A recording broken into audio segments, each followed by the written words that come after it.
সবাইকে জানালাম নমস্কার। আজকে ছিল সোমবার। সোমবার মানেই হলো আমরা বলে থাকি মহাদেবের অথবা ভোলানাথের বার। তাই আমি আজকে শিবলিঙ্গকে স্নান করালাম, তাই তোমাদের সাথে শেয়ার করলাম।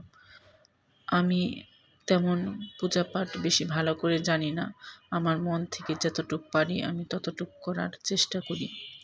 তবুও আমার যদি কোনো ভুল হয়ে থাকে, আমার মতো করে আমি চেষ্টা করলাম পুজো দেওয়ার জন্য।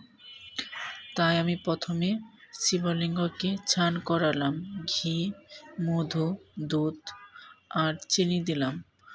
তো আমি এইভাবেই করে থাকি, তাই আমি একটু করার চেষ্টা করলাম। হর হর মহাদেব, সবার মঙ্গল করো। আসলে আমি যেটুকু পারলাম তো করলাম আর তোমাদের সাথে শেয়ার করলাম। আমার যদি কোনো ভুল হয়ে থাকে অবশ্যই ক্ষমা দৃষ্টিতে দেখবেন, আর আপনারা আমাকে একটু শিখিয়ে দেবেন। আজকের মতো এই পর্যন্তই। ভালো থাকবেন সবাই। সবার জন্য অনেক অনেক শুভকামনা রইল। সবাই ভালো থাকবেন, সুস্থ থাকবেন।